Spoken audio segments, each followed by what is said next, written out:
యేసుక్రీస్తు నామంలో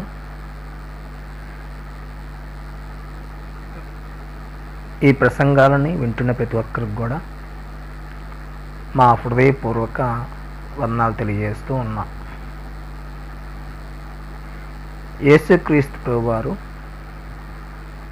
కొండ మీద చేసిన ప్రసంగాన్ని మనము నేర్చుకుంటూ ఉన్నాం. ఈ క్రమంలో మత్తయి సువార్త 5వ అధ్యాయము 6వ వచనంలో రాయబడిన విషయాన్ని బట్టి నీతి కొరకు ఆకలి దప్పులు గలవారు ధన్యులు, వారు తృప్తిపరచబడుదురు అనే విషయాన్ని మనము నేర్చుకుంటూ ఉన్నాం. మొదటి భాగంలో క్రైస్తవులు దేవుని నీతిని సాధకము చేస్తారు అనే విషయాన్ని ఆలోచన చేశాం. ఈ రెండో భాగంలో సంతృప్తికరమైన జీవితానికి యేసే మూలము అనే విషయాన్ని మనము నేర్చుకుందాం. సంతృప్తికరమైన జీవితానికి యేసే మూలము. దేవుడు తన పిల్లల్ని జ్ఞానం గలవారుగాను తన గురించి బాగా ఎరిగిన వారుగా ఉండాలని దేవుడు కోరుకుంటున్నాడు. సత్యం విషయంలో అనుభవ జ్ఞానం గలవారుగా ఉండాలని దేవుడు ఆశిస్తూ ఉన్నాడు. తిమోతి రాసినటువంటి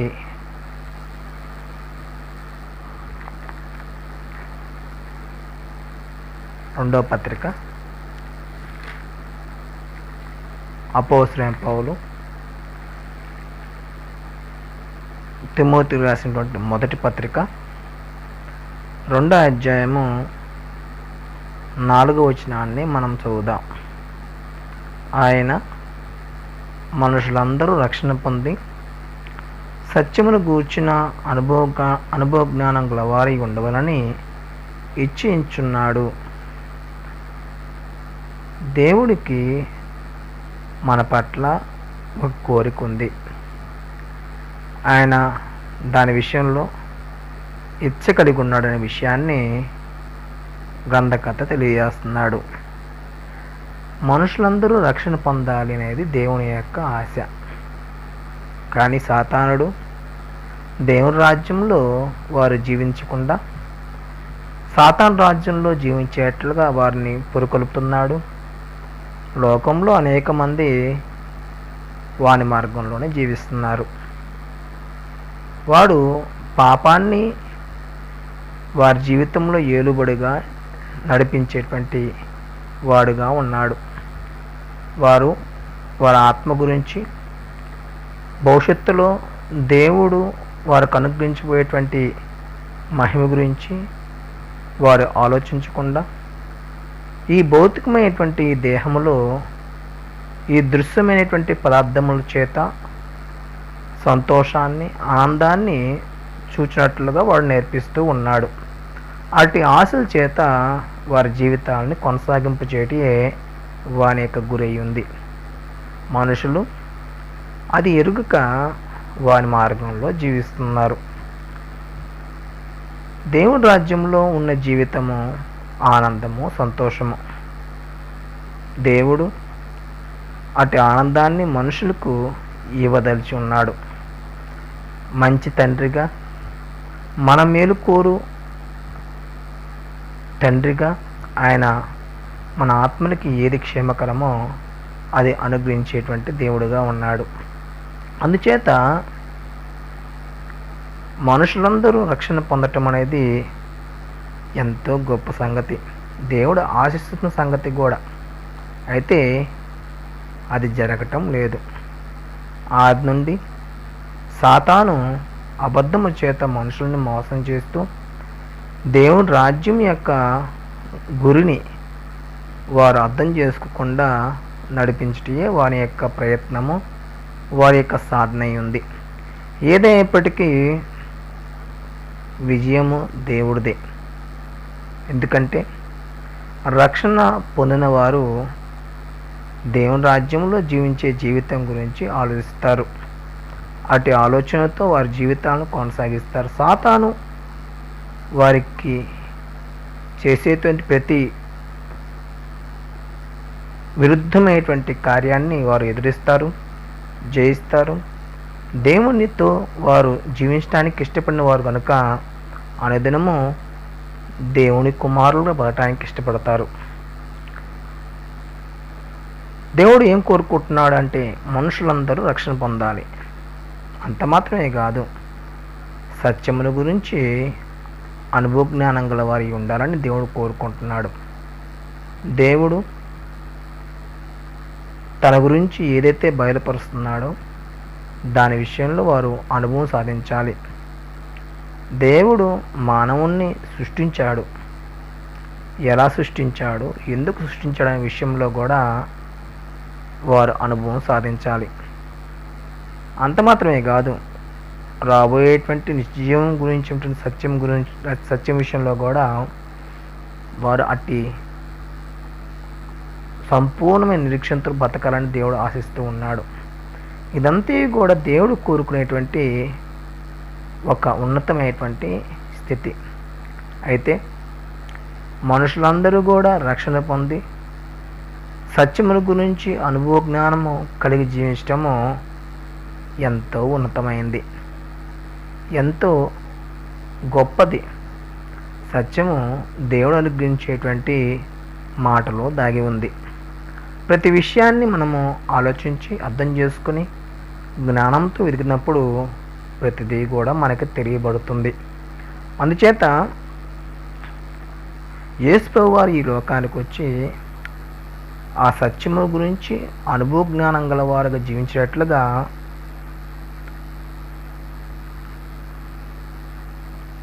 వివేకాన్ని అనుగ్రహించాడు. మొదటి యోహాను పత్రిక 5వ అధ్యాయము 20వ వచనం ప్రకారము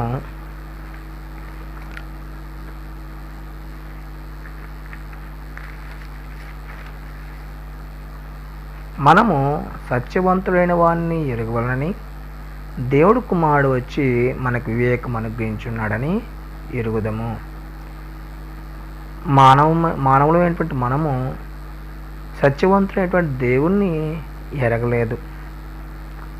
ఆయన్ని ఎరగటానికి యేసుప్రభు మనకి వివేకాన్ని ఇవ్వటానికి ఈ భూమి మీదకి వచ్చాడు. యేసుప్రభు మాటలు సత్యవంతుడైనటువంటి దేవుని ఎరిగినట్లుగా ఆయన పట్ల మనం జీవించవలసిన జీవితాన్ని నేర్పించినట్లుగా మనకి సహాయం చేస్తాయి. అందుచేత ఆయన మాటలు జీవం గలవి. ఆయన మనకి నిత్య జీవపు మాట గలవాడుగా ఉండడనే విషయాన్ని మనం ఎప్పుడూ కూడా మర్చిపోకూడదు. ఆ విషయాన్ని అపోస్తులు ఒప్పుకున్నారు. యోహాను సువార్త 6వ అధ్యాయము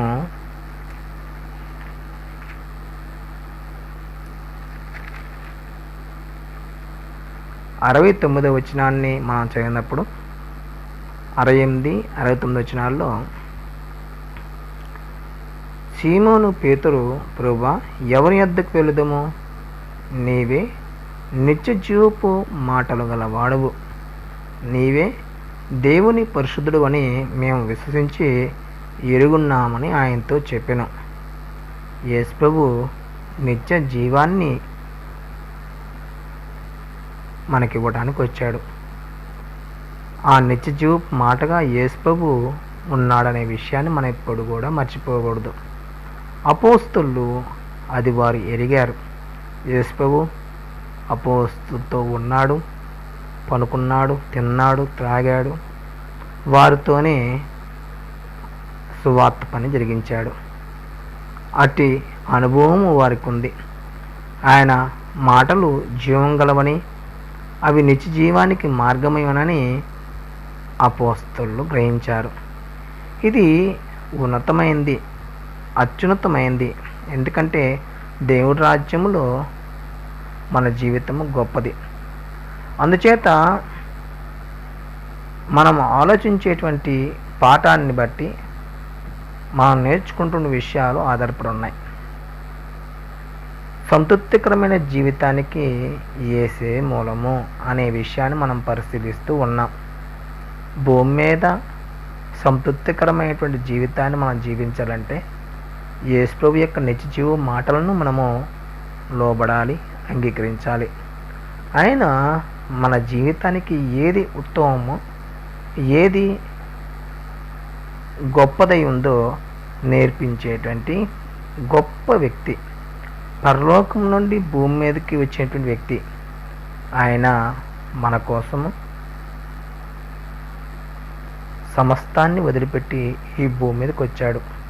కేవలము మన మహిమను చూడటానికి, మనము తండ్రితో పాడిభాగస్తులు అవడానికి, మన పాపం నుండి మనం విడుదల పొంది దేవుడి రాజ్య నివాసులుగా క్రీస్తును పోలి మనం జీవించడానికి ఆయన మనకి మాదిరిగాను, మన ప్రధాన యాజకుడిగా ఉన్నట్లుగా ఈ లోకానికి రక్త మాంసంలో పాలువాడయ్యాడు.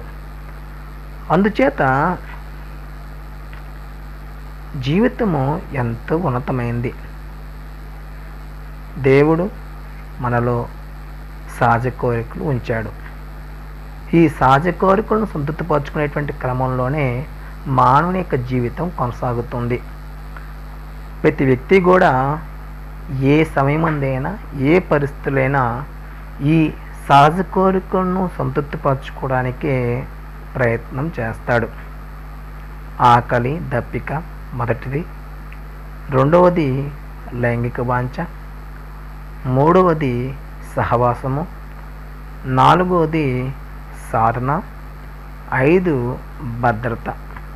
ప్రతి పనిలో, ప్రతి సందర్భంలో, పరిస్థితుల్లో కూడా సహజ కోరికలను సంతృప్తిపరచుకునేటువంటి క్రమంలోనే మనిషి పనిచేస్తూ ఉంటాడు. అవి వారిని ఆ పని చేసేట్లుగా వారి యొక్క సహజ కోరికలను బట్టి వారు ప్రేరేపింపబడుతూ ఉంటారు. అయితే దేవుడు మానవుడు సంతృప్తిగా బతకటానికి సహజ కోరికలను తీర్చుకున్నప్పుడు సంతోషము, ఆనందము కలుగుతుంది. అయితే అవి తీర్చుకునేటువంటి విధానము, అనగా సంతృప్తిపరుచుకునే విధానం మీదే మనిషి ఆనందంగా ఉంటాడా లేక దుఃఖము, బాధగా ఉంటాడనే విషయం ఆధారపడి ఉంది. సాతాను రాజ్యంలో జీవించే ప్రజలందరూ కూడా సంతృప్తికరమైన జీవితాన్ని అనుభవించటం లేదు. కారణం ఏంటంటే సాతాను వారి యొక్క సహజ కోరికను తీర్చుకునే విషయంలో పాప నియమాన్ని ఉపయోగిస్తూ ఉన్నాడు. పాప నియమాన్ని వారు తమ సహజ కోరికను తీర్చుకునే విషయంలో వారు కలిగి ఉండటం వల్ల వారు దుఃఖముతోనూ, బాధతోనూ, మనోవేదంతోనూ అనేకమైనటువంటి పాప నియమాలతో వారి జీవితము కొనసాగుతుంది. వారు చెడుతో జీవించేటువంటి ప్రజలుగా ఉంటారు. చెడుని వారి జీవితంలో కలిగి జీవిస్తూ మానసికంగా సంతృప్తికరంగా జీవించలేని ప్రజలుగా వారు ఉండిపోతూ ఉంటారు. దేవుడి రాజ్యంలో జీవితం అది కాదు. యేసు ప్రభు క్రీస్తునందు జీవ నియమాన్ని అనుగ్రహిస్తూ ఉన్నాడు. ఎవరైతే క్రీస్తు యేసునందు రక్షణ పొంది ఉన్నారో వారు దేవుడు యేసు ప్రభు ద్వారా బయలుపరిచేటువంటి జీవ నియమాన్ని వారి సహజ కోరికలు తీర్చుకునేట్లుగా ఉపయోగించిన వారైతే సంతృప్తికరమైనటువంటి జీవితాన్ని వారు ఆనందిస్తారు.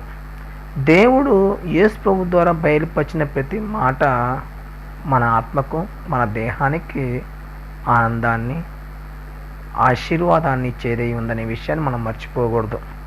ఎందుకంటే దేవుడి రాజ్యంలో దేవుడు మన కోసం పనిచేస్తూ ఉన్నాడు. ఆ రాజ్య బిడ్డల కొరకు పరిశుద్ధాత్ముడు పనిచేస్తూ ఉన్నాడు. దేవుడు రాజ్యము ఉన్నతమైంది, శాశ్వతమైంది. ఆ రాజ్యంలో జీవించడానికి మనము క్రీస్తు యేసునందు పిలువబడ్డాం. క్రీస్తులో జీవించేటువంటి జీవితము ఉత్తమము, మనోహరము, ప్రీతికరమై ఉందనే విషయాన్ని మనం మర్చిపోయినప్పుడు ఆత్మీయంగా ఎదగలేం, ఆత్మీయంగా బలపడలేం. ఈ భౌతికమైనటువంటి దృశ్యమైన వాటి మీద మనసు పెట్టి దేవునికి వేరుగా బతికేటువంటి అవకాశం ఉంది. అందుచేత సహజ కోరికలను సంతృప్తి పరుచుకునేటువంటి క్రమంలో దేవుని యొక్క జీవ నియమాన్ని కానీ మనము గైకొని ఆ నియమాన్ని బట్టి మనము జీవించిన వారమైతే సంతోషాన్ని, ఆనందాన్ని, నెమ్మదిగా బ్రతికేటువంటి అవకాశం ఉంటుంది.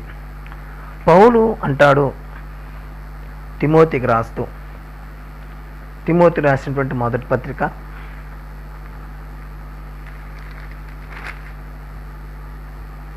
6వ అధ్యాయము 6వ వచనము 7, 8 వచనము చదివినప్పుడు సంతుష్టిక సహితమైన దైవభక్తి గొప్ప లాభసాధకమై ఉన్నది. జీవితంలో భక్తిని పెంపొందించుకునే విధానము ఎంతో ఉన్నతమైంది.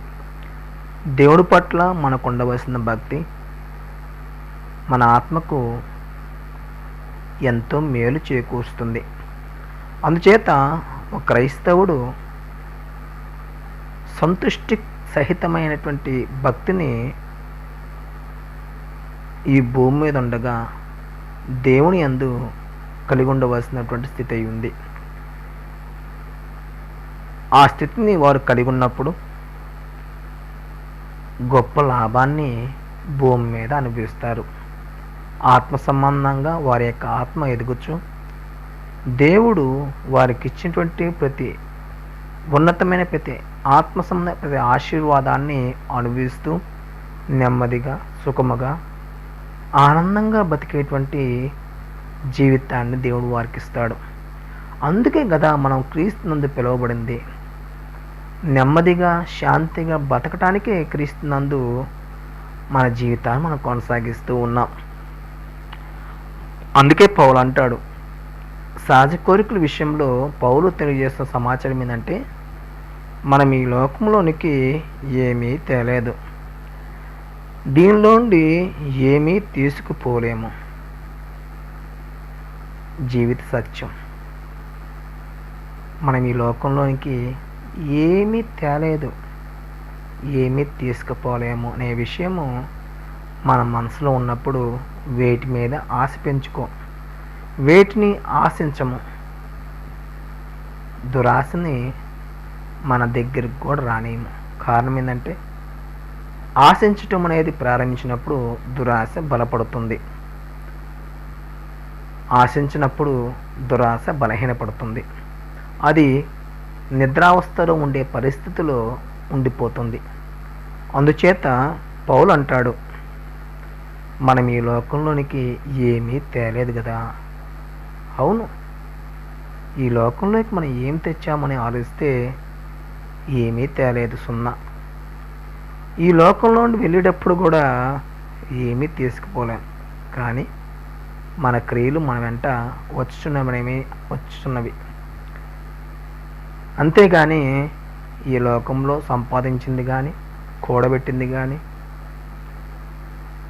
ఏది కూడా మనం తీసుకుపోలేం. అందుకు పౌలిచ్చే జవాబు ఏంటంటే,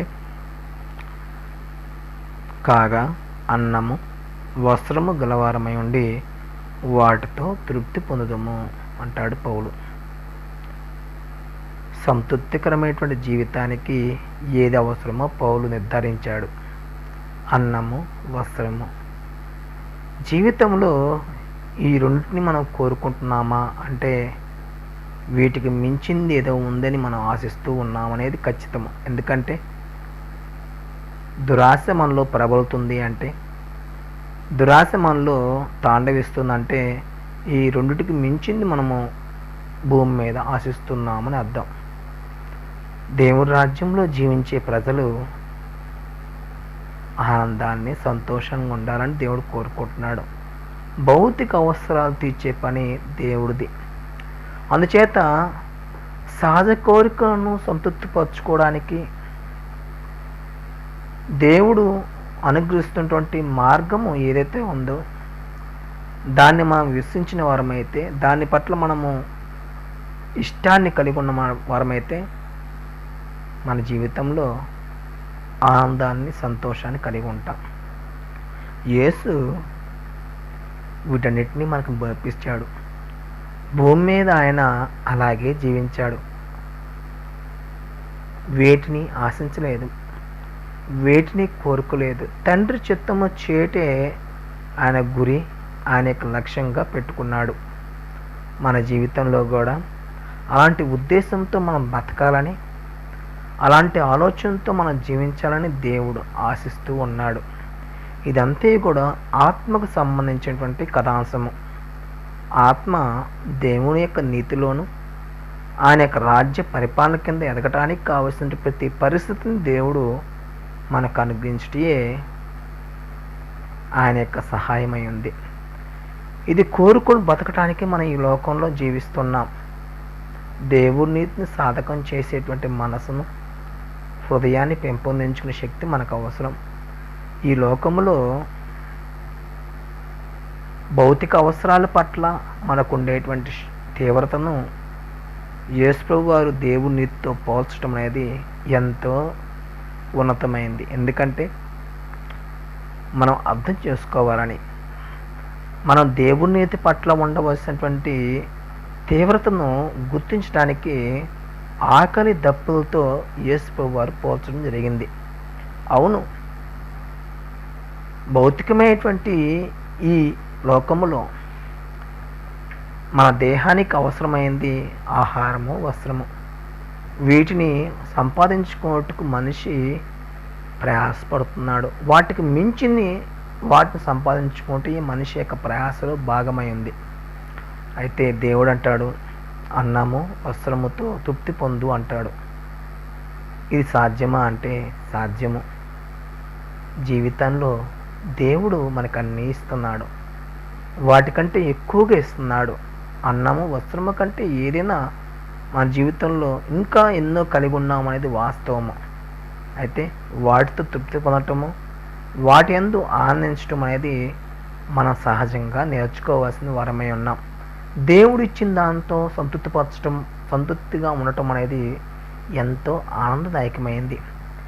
లేదు, దేవుడు ఇవ్వలేదు, దేవుడు నన్ను ఈ స్థితిలో ఉంచాడు అని దేవుడి మీద నిందలు వేయటము అది ఎంత మాత్రం కూడా దేవుణ్ణి అర్థం చేసుకున్నటువంటి కథాంశం కాదు. విశ్వాసుల యొక్క జీవితంలో ఉండవలసినటువంటి భాగము కాదు. దేవుడు మన కోసము ఎన్నో సిద్ధం చేశాడు. వాటిని మనం సాధించడానికి ఈ లోకంలో జీవిస్తూ ఉన్నాం. భౌతిక అవసరాలు తీర్చే పని దేవునిది అనే విషయాన్ని మన మనసులో ఉన్నప్పుడు వేటి మీదే మనసు పెట్టాం. ఆయన నీతి, ఆయన రాజ్యము మనకు మొదటి స్థానానికి ఇచ్చినప్పుడు దేవుడు అన్నీ చూసుకుంటాడు. ఆయన పని ఆయనది, మన పని మంది అనే విషయాన్ని మనం ఎప్పుడు కూడా మర్చిపోకూడదు. ఆయన మన దేహానికి ఏది అవసరమో దాన్ని సంతృప్తిపరిచే బాధ్యత ఆయనది. ఆత్మ సంబంధంగా దేవుణ్ణి సంతోషపరచడము దాని బాధ్యత మన మీద ఆధారపడి ఉంది. మనం దేవుని జ్ఞానాన్ని నేర్చుకోవాలి, ఆలోచించాలి. దేవుని జ్ఞానంలో అనుభవాన్ని పెంచుకోగలగాలి. ప్రతి విషయంలో ఆలోచించే శక్తిని మెరుగుపరుచుకోవాలి. దేవుడు మనకిచ్చినటువంటి గ్రంథాన్ని ప్రతి విషయంలో పరిశీలించడం ద్వారా మన మేధస్సును, మన యొక్క ఆలోచన సరళిని బలపరుచుకోవాలి, షార్ప్గా ఉండేట్లుగా చూసుకోగలగాలి. దేవుడు క్రీస్తు ద్వారా ఇచ్చేటువంటి ఆనందము గొప్పది. అందుకే అంటాడు పౌలు, సంతృప్తి సహితమైన దైవభక్తి గొప్ప లాభసాధకమై ఉంది. జీవితంలో ఇది సాధకం చేయవలసినటువంటి పరిస్థితి. సంతృప్తి సహితమైనటువంటి భక్తిగా మనము మన జీవితాన్ని నడిపించిన వారమైతే యథార్థతను, నీతిని, పరిశుద్ధతను సాధిస్తాం. మన ఆత్మీయందు దేవుణ్ణి సేవిస్తాం. ధ్యానము లేక మన ప్రార్థనలో దేవుడు జవాబిచ్చేవాడుగా ఉంటాడు. దేవుడిచ్చేటువంటి ప్రతి జవాబు మన ఆత్మకు సంబంధించిందై ఉన్న విషయాన్ని మనం ఎప్పుడు కూడా మర్చిపోకూడదు. జీవితాన్ని ఏదో సాధించడానికి మనం ఈ లోకంలో ఉండలేదు. ఈ జీవితంలో సాధించేది ఒక్కటే ఒక్క గురి అయిందని మన మనసులో పెట్టుకోవాలి. భౌతికంగా ఉద్యోగము, అవసరతలు తీర్చుకోవడానికి అవసరమైనప్పటికీ దేవుడి రాజ్యంలో మొదటి విషయముగా ఆయన నీతి, ఆయన రాజ్యములో పాలిభాగస్తులవటం. దేవుడు భౌతికమైనది నీకు అనుగ్రహిస్తాడనే విశ్వాసం మనకున్నప్పుడు మన జీవితంలో ఎన్నో సాధిస్తాం, ఎన్నో సంతోషపడేటువంటి పరిస్థితులను చూడగలుగుతాం. కాబట్టి ఈ పాఠంలో మనం ఆలోచించేటువంటి విషయం ఏంటంటే, సహజ కోరికల యొక్క సంతృప్తిని యేసు ప్రభువారు జీవనియమం ద్వారా సంతృప్తిపరచుకోవాలని కోరుకుంటున్నాడు. క్రైస్తవులు జీవనియమం ద్వారా సహజ కోరికను సంతృప్తిపరచుకున్నప్పుడు వారు సంతోషాన్ని, ఆనందాన్ని జీవిస్తారు, నెమ్మదిగా ప్రశాంతంగా బతుకుతారు. వారి యొక్క సహజ కోరికల యొక్క అవసరతలు తీర్చుకోవడానికి యేసు యొక్క బోధలు సంతృప్తిని ఇవ్వగలదు. ఆయన బోధల్లో ప్రతి ఆలోచనని మనము స్వీకరించి జీవితాల్లో అనుభవిస్తున్నప్పుడు తద్వారా మనకి మంచి ఫలితాలను మనం చూడగలము. యేసు మన జీవితంలో ఒక భాగమై ఉండాలి. ఆయన ద్వారా నేర్చుకునే ప్రతి విషయము మన ఆలోచించేటువంటి జీవితానికి మార్గమై ఉండాలి. ప్రతి విషయము దేవుడి మీద ఆధారపడి జీవించేట్లుగా మనం కృషి చేయగలగాలి. మనము కలిగి ఉన్నటువంటి గుణము మనము కలిగి ఉన్నటువంటి సహజ కోరికల యొక్క సంతృప్తి మీద ఆధారపడి ఉంటుంది.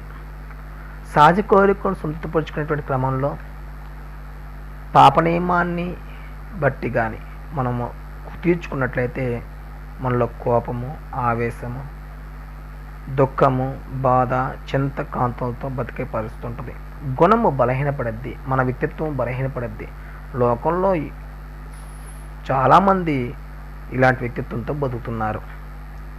క్రైస్తవులు దేవుని జ్ఞానము చేత, దేవుడు అనుగ్రహించు జీవనియము చేత వారు సహజ కోరికలు తెచ్చుకున్నప్పుడు వారు సంతోషమును, నెమ్మదిని అనుభవిస్తారు. ఇది మన గుణాన్ని, మన వ్యక్తిత్వాన్ని అభివృద్ధి చేస్తుంది. సంతోషంగా మనం జీవిస్తున్నప్పుడు దేవుని జ్ఞానాన్ని ఎక్కువగా ఆలోచించగలం. సంతోషకరమైన జీవితం మధ్య మనం జీవిస్తున్న మార్గాన్ని బట్టి మనము మరెక్కువగా దేవుని జ్ఞానం పట్ల ఉత్సాహంగా ఆలోచించడానికి ప్రయత్నం చేయగలం. అందుచేత ఈ పాఠంలో మనం నేర్చుకున్న విషయం ఏంటంటే, సహజ కోరికల యొక్క సంతృప్తికరమైనటువంటి పరిస్థితులు మనము కలిగి ఉన్న వారమైతే, అది యేసు ప్రభు యొక్క నిత్యజీవ మాటగా మన జీవితంలో నెరవేర్చిన వారమైతే సంతోషాన్ని, ఆనందాన్ని కలిగి జీవిస్తాం. సంతృప్తికరమైన